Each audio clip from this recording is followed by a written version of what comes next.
Hello, everyone. How are you doing? Good. Excellent. I brought my own laser pointer, too. You can always tell the landscape by because he brings the green pointer. Okay, I'll make sure. Excellent. So today we're going to talk about alternative futures for restored watersheds, or waterfronts in the Great Lakes. And so I'm going to, this is probably the most important slide, I think, to get a point across. This is from a book.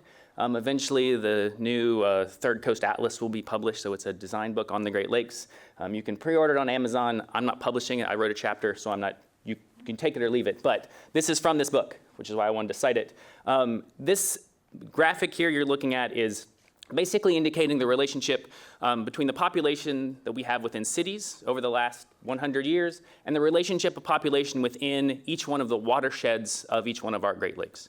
And the reason this is important is because we tend to, from within the cities, I'm from Cleveland, and so as I came to Buffalo, I had this idea that you come from this region where the cities are all shrinking and the cities are all post-industrial, and we're really kind of in dire need of transformation. And what this is actually showing us is that we're not in a region that is losing population. We're in this rapidly increasing region where we're actually within cities in terms of development making very desperation-driven decisions about our waterfront.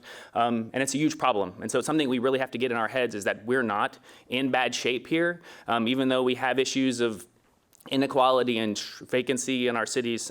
We're in a region that's growing rapidly, and we need to take advantage of that opportunity when we have a chance. This, also from the book, the thing to point out here is this little orange piece in each one of these. This is the amount of recreational waterfront that we have along each one of our shores. This is in the region of about 20%.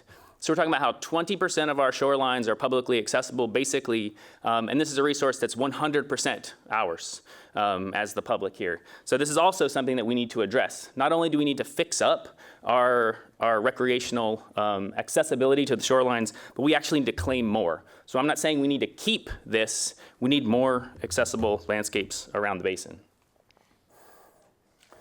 And so I believe that the relationship between accessibility and curated experiences to the Great Lakes region, we can actually foster stewardship. So we actually need to have people come to the Great Lakes. We need to make sure that what they experience there is considered in some way, and that those are the people that are going to actually help ensure the quality of life and the quality of the lakes. And so I'm going to kind of talk through real quick some waterfronts around the Great Lakes. Everything's going to be quick here today. So there are landscapes that we do know and that we should support. This is the wave decks. This is in Toronto. If you ever go to Toronto, you should find these. They're pretty fun. This is the Harbor Walk in Duluth. Also a publicly accessible waterfront, a good long piece of the shoreline in the city of Duluth. Minnesota, the Fox recently redesigned Fox Waterfront in Green Bay, Wisconsin. So there's this issue of accessibility. We need to make sure everyone has accessibility and that those accessible locations are designed, that we're considering. I'm also a designer, clearly, so I'm advocating for my discipline as well. The other thing we need to remember is that the Great Lakes are constantly changing. This is the other important thing to remember. So I'll take someone here. So this is the superficial geology of the Great Lakes Basin, and I'll take someone to Toledo, where I spend more time than I probably should, and I'll point to the west, and I'll say, imagine 50 miles that direction, realize that there used to be a lake shore there, and then you could point 50 miles into the Maumee Bay and say, and at one point in time, the shoreline used to be there too. So there's at least 100 miles there where the shoreline has moved, actually just within the last couple of ice ages, so within 1.5 million years. So the idea that this shoreline is constantly shifting and we need to embrace that is something that we have to get across to residents. It's not a static thing. And some people have really immediate reactions to this. These are two images taken from northern Michigan, so this is near Traverse City, if you know where that is. And because of water level fluctuations based on evaporation in the winter primarily, you can see the water level fluctuations that happen just in people's yards. People are addressing this issue just within the fact of a couple of years. You can see how much waterfront has been lost or gained just based on water level fluctuations.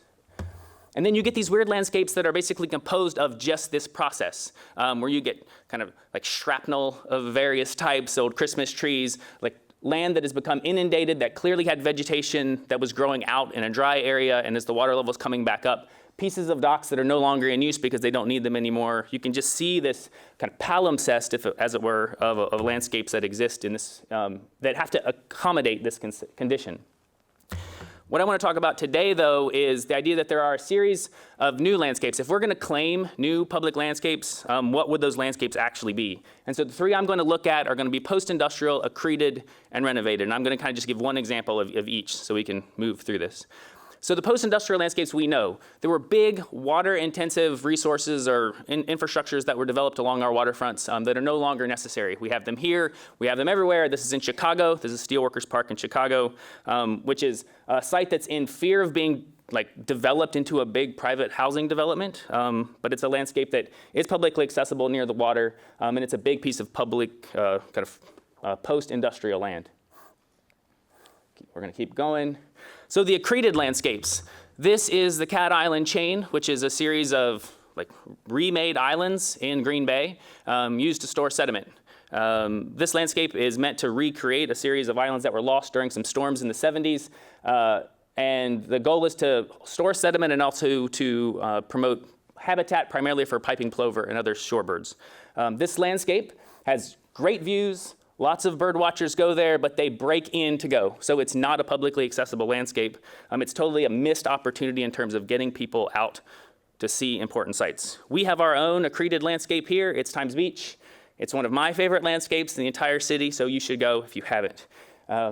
This is just me flying my drone around out there, clearly, at the moment. But this is a landscape that was developed through the creation of dredging and sediment management that's now been turned into a nature preserve that's run by our county. And is actually one of the most unique conditions of a sediment management facility anywhere in the world. So, but no one seems to care about mud as much as I do.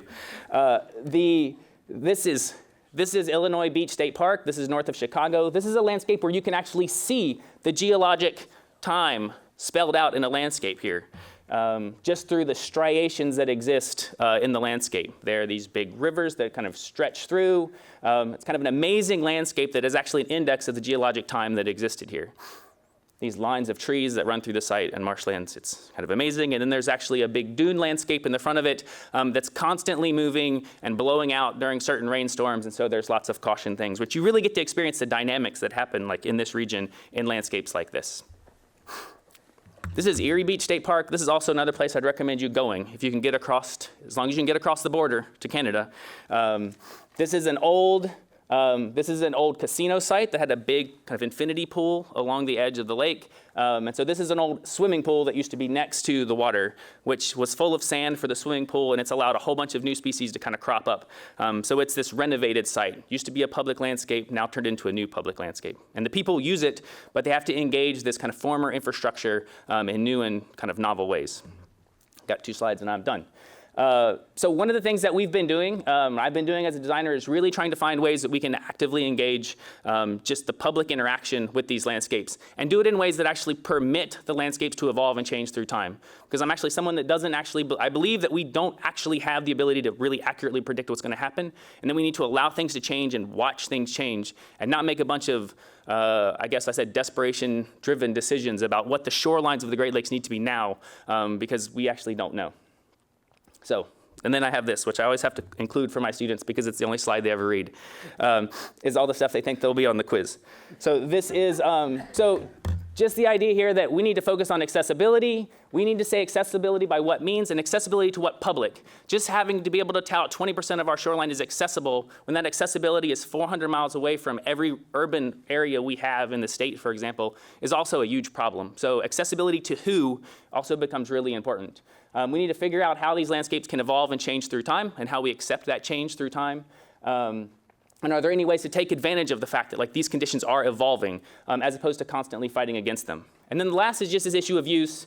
We need to make sure that the decisions that we make are the highest and best purposes for waterfront land. We need to make sure that the things that we do propose now do not preclude future uses in the future. And we need to make sure that the things that we're sticking along the waterfront are actually water dependent. And then the last piece is just, if the idea is always trying to figure out if we can fight for some time, if it's a matter of how do we let a landscape evolve through time and actually figure out what it wants to do, is something that I as a designer is actually really interested in. So I guess that's it. Thank you very much, guys.